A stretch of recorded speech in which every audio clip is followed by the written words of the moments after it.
Olá pessoal, vamos falar hoje sobre geopolítica e sobre conflitos internacionais, a partir da luz de línguas separatistas, a história de 13 conflitos linguísticos pelo mundo que estão diretamente relacionados à questão da língua e da construção coletiva de uma sociedade. Uma língua é mais que um código compartilhado, é o cerne da identidade de um povo e quando as fronteiras não correspondem aos idiomas, começa aí uma grande confusão. Em diversas regiões de conflito ao redor do mundo existem línguas que, embora tenham nomes diferentes, são tão parecidas entre si quanto o português brasileiro e o português de Portugal. Línguas que, para todos os critérios práticos, poderiam ser uma só, mas permanecem separadas do ponto de vista político porque seus falantes se dividem em 2 ou mais grupos com histórias e religiões diferentes. É o caso do Urdu e do Hindi, falado pelos arqui-inimigos, Paquistão e Índia, ou do sérvio-croata, cujas variantes na Sérvia e na Croácia são reivindicados como línguas à parte. O oposto também acontece. Línguas distintas forçadas a ficar sob o mesmo balaio. Isso acontece com o árabe. A versão clássica da língua, que se lê Corão, desmembrou-se há muito em línguas filhas nos mais diversos países islâmicos, mas elas não são reconhecidas oficialmente. E as escolas ainda forçam as crianças a escrever de um jeito tão antiquado quanto o latim seria para nós. O problema mais comum, porém, é o dos falantes de 2 ou mais línguas diferentes que convivem sobre o mesmo território, sob o mesmo governo. Dos bascos na Espanha, a revolta dos falantes de Tamil contra os singaleses em Sri Lanka, as diferentes linguísticas foram e são combustíveis de brigas entre congressistas, guerras civis e ataques terroristas em todo o mundo. E a gente vai conhecer algumas dessas histórias. Índia, Paquistão e Bangladesh. Índia e Paquistão são vizinhos e falam uma mesma língua, mas jamais admitiram. Para os paquistaneses, que são muçulmanos, o idioma se chama Urdu e é escrito com o alfabeto árabe. Já os indianos se referem à língua como Hindi e usam o alfabeto Devanagari, o do sânscrito. As 2 ex-colônias britânicas mantêm desde 1947 uma inimizade pontuada por 4 guerras, ameaças nucleares e a disputa do território da Caxemira. E essa história tem um spin-off. O Paquistão originalmente tinha um naco isolado de território do outro lado da Índia. Naquelas bandas não se falava urdu, mas bengali. Essa sim, uma língua diferente. A minoria bengali tornou sua língua uma das oficiais do Paquistão em 1956. Em 1971, declarou independência e formou o país chamado Bangladesh. O episódio inspirou a Unesco a criar o Dia Internacional da Língua Materna. Sri Lanka. Por lá, fala-se o singalês, idioma da maioria budista, e o Tamil, língua dos hindus e dos católicos. Também é falado. A turma Tamil acusa os singaleses de privilégios. Os singaleses dizem que é reparação histórica porque o povo Tamil era queridinho dos colonizadores britânicos. Resultado, os tigres de libertação da pátria Tamil iniciaram e perderam uma guerra que acabou em 2009 com cerca de 100 mil mortos. Cabo Verde. Essa ex-colônia ilustra conflitos linguísticos comuns na África. A língua oficial é o português, mas cada ilha do arquipélago fala na prática a sua versão do crioulo cabo-verdiano, uma mistura de português e línguas nativas. Há um movimento para torná-la língua oficial, mas como a tradição é oral e não a padronização gramatical, fica a questão: qual das 9 variantes deve-se adotar? Timor-Leste.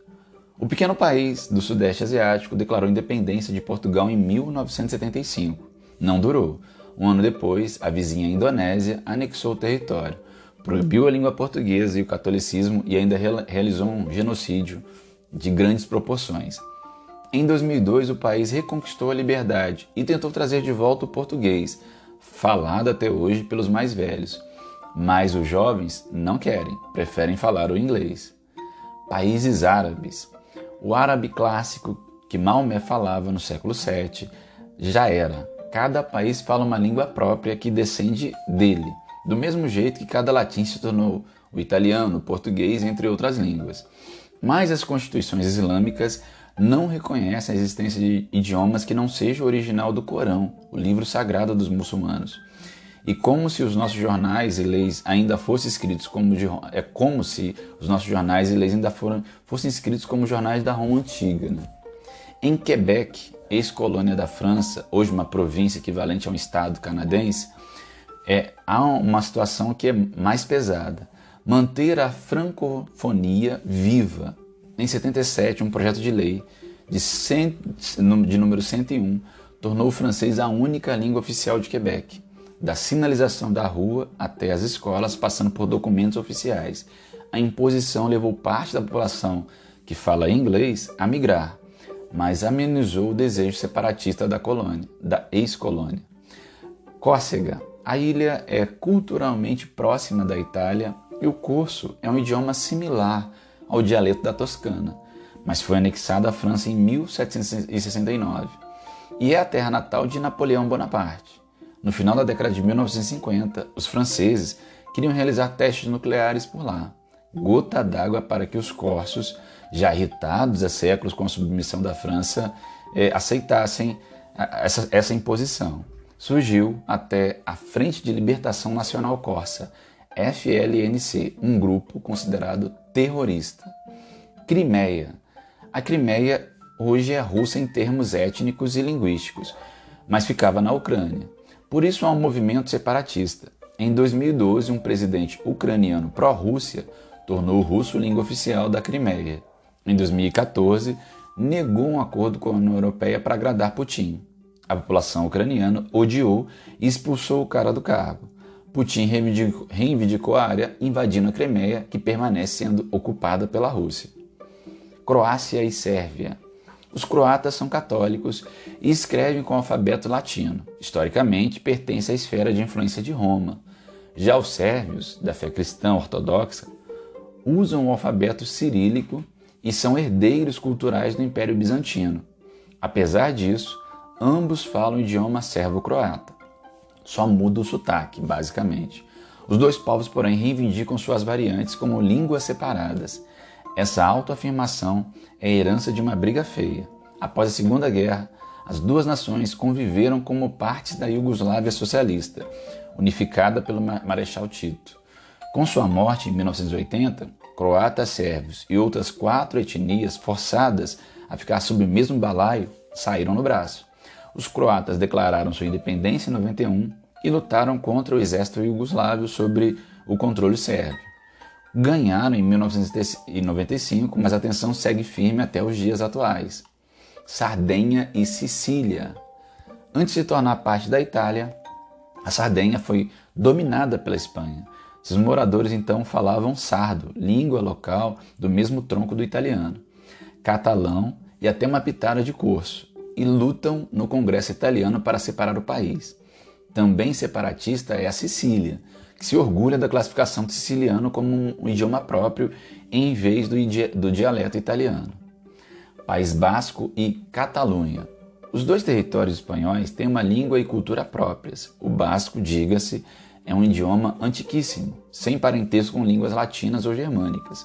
A opressão na ditadura de Franco acirrou os ânimos separatistas dos bascos e gerou o grupo terrorista ETA, sigla para Euskadi Ta Askatasuna, que seria Pátria Basca e Liberdade na própria língua. Já a Catalunha, embora sem insurgência armada, é 90% favorável à independência. Estados Unidos. 41 milhões de pessoas, ou seja, 13% da população, falam espanhol em casa. É um número de falantes maior do que a própria Espanha. O grupo anti-imigração Pro-English luta desde 94 para tornar o inglês língua oficial do país. A Constituição não prevê uma. E impedir o ensino bilíngue. Em 2017, Trump tirou do ar a versão em espanhol dos sites federais, no aceno a este e outros grupos racistas. Paraguai.